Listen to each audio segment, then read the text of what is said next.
Okay, so now we're going to do our second exercise, which is basically a value scale. And a value just means a color that's going from its most pigmented load to its lightest load. Now, with a lot of paints, in order to lighten up a color, you would add white. But with watercolor, you just add water.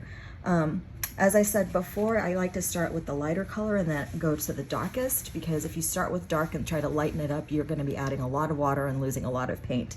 So the way that we're going to start this exercise, this value scale exercise, is I'm going to pick a color, and I'm picking my warm blue because that's really nice and vibrant, and I think we'll see the most variation there.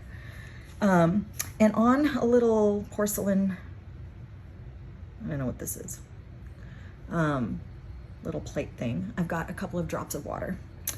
So I'm going to just, and when I say touch the tip of my pen, my brush in the paint, my paint is already pretty wet, so I'm just going to literally touch the very tip of my brush into my warm blue and mix it up with my water.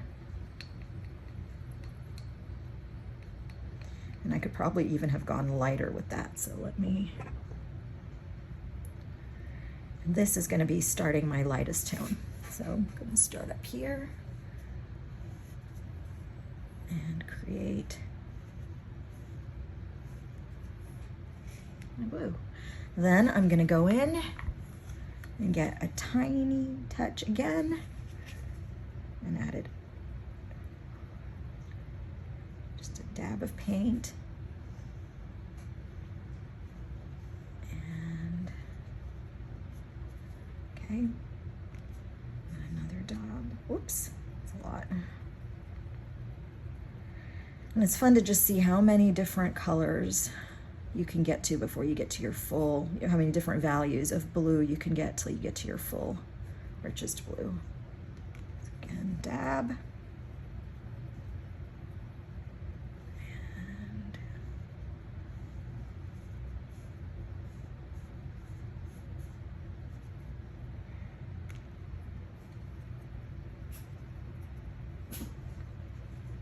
right.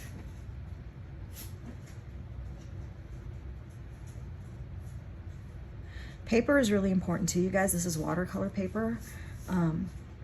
Paper and paint are really important because the quality will make a difference on how well your color holds to paper, the vibrancy of the colors, and then also if you were to use like regular paper, like printer paper, the water would warp the paper. So watercolor's paper is really nice, and it's thick and it's got some tooth in it, so it can hold on to paint without it, oh, that's the same color, without it warping. Getting a little darker.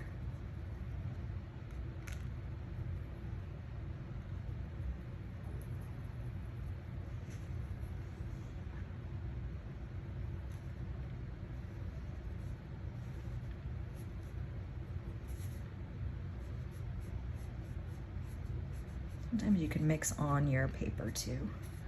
Okay, I've got a lot of paint and it's pretty wet here, so I'm gonna actually pick up some of my paint because I don't need that much on there. Now we're gonna add more, continue to add the blue.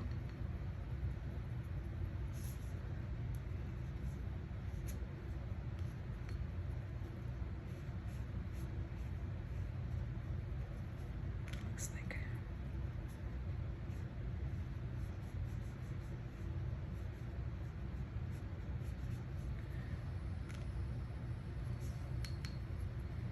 and you're going to keep adding color until you get to where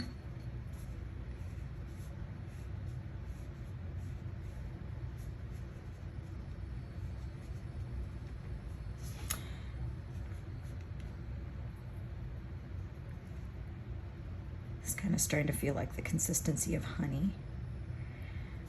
Until now,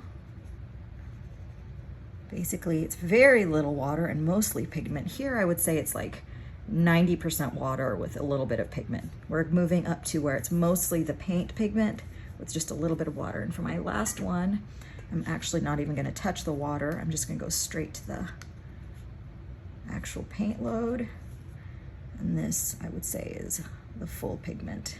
You can see my brush is a little bit dry, very little water, so this is kind of showing what the pigment is at full strength.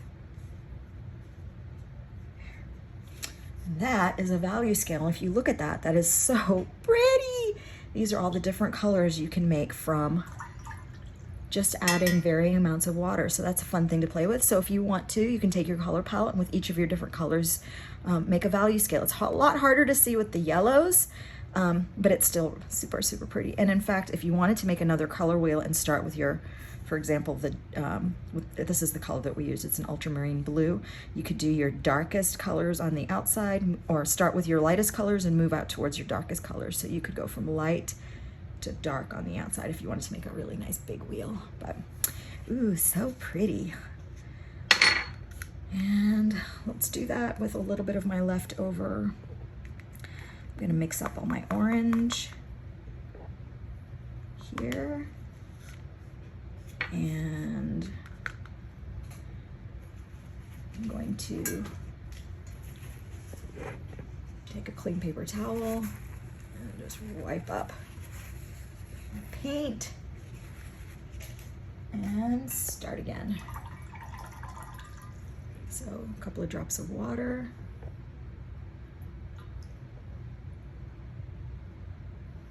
And start with my orange.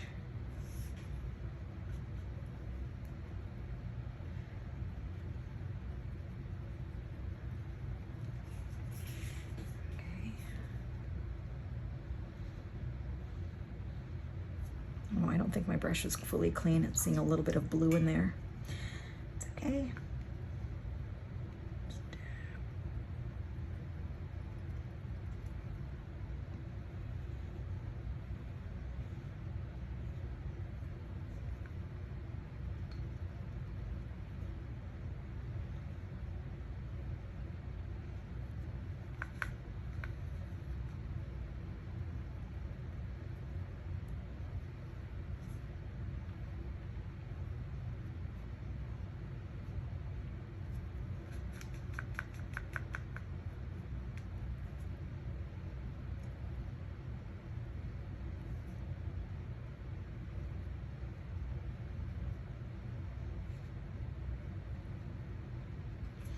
And my full pigment load.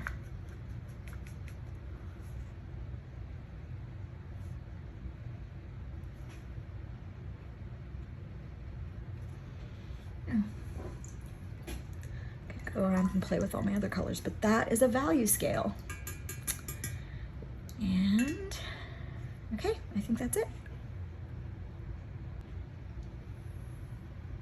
Oh, I want to say one more thing. And this is just a fun thing that I like to do sometimes on a scrap piece of paper because it just makes me happy, is instead of just wiping off my colors, I like to kind of create on a piece of paper, maybe some marks, and start mixing up the colors. And you start getting some really interesting mixtures. A lot of times they're really neutral, muddy colors. But so I'm basically cleaning off my palette, but instead of just wiping it up with a tissue or a towel, I'm seeing what kinds of colors I can get off of here.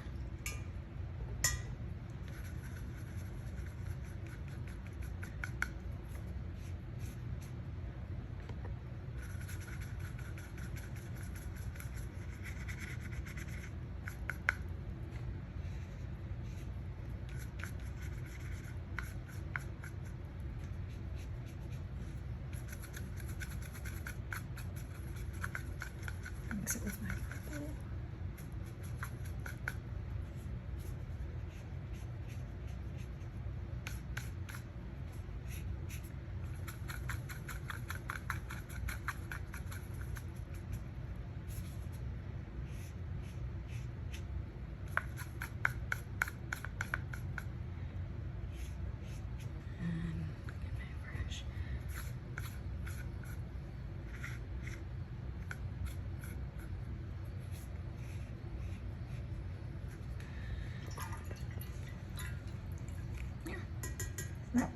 all those beautiful colors. The nice thing too is when you mix up colors using the same, when you mix a range of colors using just a few colors, there's actually a lot of cohesiveness. So if you were to pick a paint palette that already had a bunch of different colors in it and put them down together like this, they wouldn't really match. But the reason that these colors go so well together, even though in general you wouldn't necessarily think a purple and a green would look that great, is because this purple has a little bit of this green in it, and this green has a little bit of this purple, or this kind of orangey sienna color, which has a little bit of this kind of brownish color.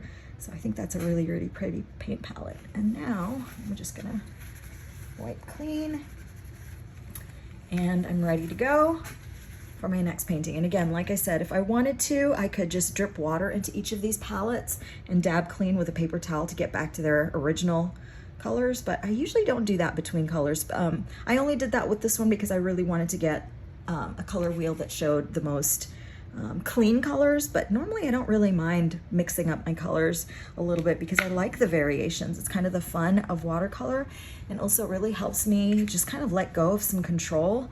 Watercolor was a big thing for me in learning how to just enjoy the process of letting go of control and letting the colors do what they will. I couldn't have imagined that these colors would have been created the way that they were.